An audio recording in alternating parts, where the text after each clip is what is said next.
In the 21st century, the world is experiencing difficult times. No matter how one chooses to look at things or how much of a positive attitude one tries to adopt, there is still a great deal of uncertainty amongst most people in regards to the future, and many of those who have taken the time to investigate and who are aware of such things see the situation as hopeless, and many feel powerless in the face of the New World Order Leviathan that is ever more quickly engulfing our civilization. Yet the reality is that people are not powerless at all. In fact, quite the opposite is true, for there is a very simple and effective way to stop the New World Order in its tracks. Let's be honest about it. The system that we live under is corrupt. It's rotten to the core. It's about self-service, and it's run by psychopaths and criminals, and everyone knows it. And they get away with it, and the world continues along in this dysfunctional manner, simply because we let it continue. So stop going along with it. Understand that the way to bring about real change in the world is through non-compliance to the system. And many ask, what is non-compliance? Does this mean I should quit my job and burn all my money? And the answer to any questions such as these is no, of course not. Non-compliance is about doing the right thing. It's about disconnecting yourself from the system, being responsible for your thoughts, your actions and your intentions, and it lies very much in realizing your own potential. Do what is right in all that you do. Realize your connection to others and think humanitarianly rather than economically. Don't base your life on the collection of useless trinkets or on social status. Do what is right in your heart. And doing what is right, understanding whether what you are doing is the right thing or not, is not something you have to decide. It's something that you already know in your heart if you would just look and be honest with yourself. If you are doing something that you need to justify to yourself with inner dialogue, then chances are that you're doing the wrong thing and are simply trying to talk yourself into allowing it. You know this. Knowledge of it is within your heart. You just have to look and you will find it. Understand how the energy works. Be aware of the energy you are drawing into yourself, of what you are manifesting with that energy, and what type of energy you are contributing back to the energy supply for others to draw upon.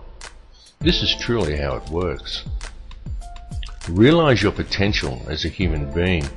Forget the imaginary restraints that have been placed before you by the academic system and the limitations you are told exist by science and religious teachings, and look at the whole spectrum, because the fact is that each of these institutions functions only to compartmentalize knowledge. Each exists for the very purpose of limiting the scope of your understanding by locking you into a contained and restrictive paradigm, and until people begin to look beyond such imposed limitations, open their minds and make the connections between religion and science, they are never going to make the connections to themselves, to this reality, and to the Creator that men have called God. But to do this, and to gain a real understanding, requires both acceptance and self-responsibility. It requires that people act in a proactive manner. There are many who find such things difficult, those who would prefer someone else to come and save them. Yet such people desire the impossible, for they desire to be delivered into salvation and utopia without ever understanding the true nature of their world or even themselves. And this is very often due to the limitations of an imposed belief system. Now you can talk to those who embrace religion. You can sit them down and you can talk to them about God and about Satan, and they will converse with you eagerly, and they all very much believe in such things. But as soon as you put things like science, galactic laws, numerology or astrotheology into the equation, many just shut off.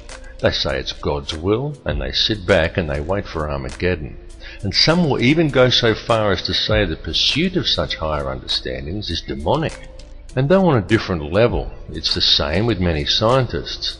They understand the mechanics of it all, but many refuse to add spirituality into the picture, and only adhere to laws that can be applied on a mechanical level. Both approaches are inherently flawed because neither will consider the arguments of the other, and both refuse to take into account, allow for and even embrace the true nature of feelings and emotions. Yet feeling and emotion is the key to it all. Feeling and emotion is the language that is used to create and to mold reality. Feeling and emotion is the true nature of prayer, and it is also the language by which man may communicate with the Creator. What is the true nature of that divine entity that man has named God? The intelligence that underlies all, the fabric that permeates all realities. The Creator exists as one, a single consciousness that is in essence a duality, both male and female, the Alpha and the Omega. This is why in religious text in which the Creator speaks, it is in the plural. This is the nature of the divine matrix that connects all things, the consciousness of which we are all expressions. As self-awareness grows and realization of one's connection to this consciousness awakens within each person, institutionalized religions seek to externalize this force and suggest that God is something external from man, a benefactor that is looking down on us. Many so-called New Age religions attempt to internalize it and suggest that God is yourself, that God lies within. But both of these understandings are erroneous.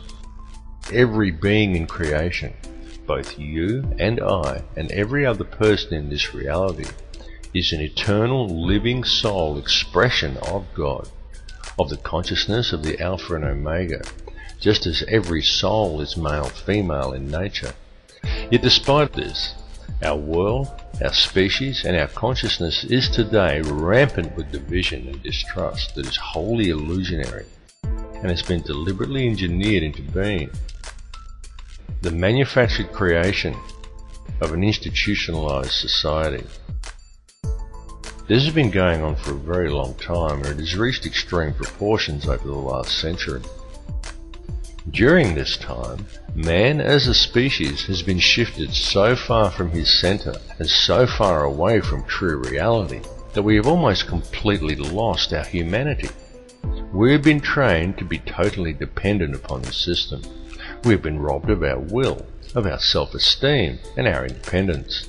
We have been trained to believe whatever the TV tells us and to think that image, social status and the collecting of meaningless trinkets is the meaning of life. But most importantly, through television, the mass media and through the ingestion of brain-inhibiting toxins such as fluoride, we have been robbed of our power to think critically and objectively. And most dangerously of all, through these same machinations, we have been robbed of our life skills.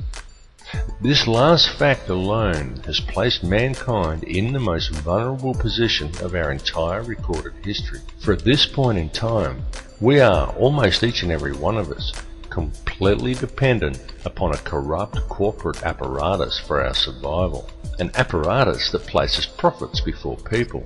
It has nothing at all to do with the true nature of man, of our place upon and relationship to this earth or to each other.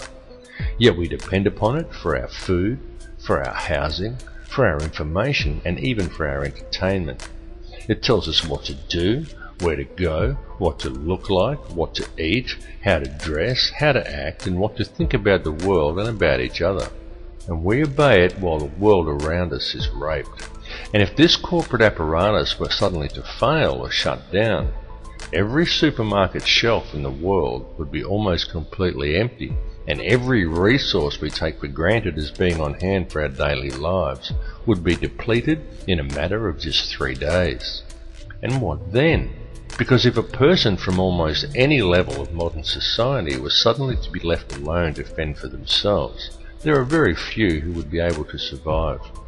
It is of the utmost importance that mankind wake up to the reality of this and to the true situation the world is facing, because the future we are allowing to be created, and to which we are also allowing ourselves to literally become completely enslaved to and totally dependent upon, is not going to be a future worth living in.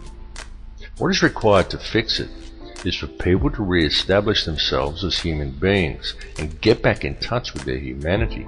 Take control of your own life. Start growing your own food and take responsibility for yourself and realize and accept your connection to others. 120 years ago, a situation such as the one we are now in would have been unthinkable. So why then is it so prevalent today? Well, the reason it is so prevalent, and we are now in this situation, is because it has been done by design. The reason is that we are being set up. And I don't tell people this in order to scare them. I tell people simply because it is important they become aware of it, as it is a situation that can still be rectified once people become aware of the truth.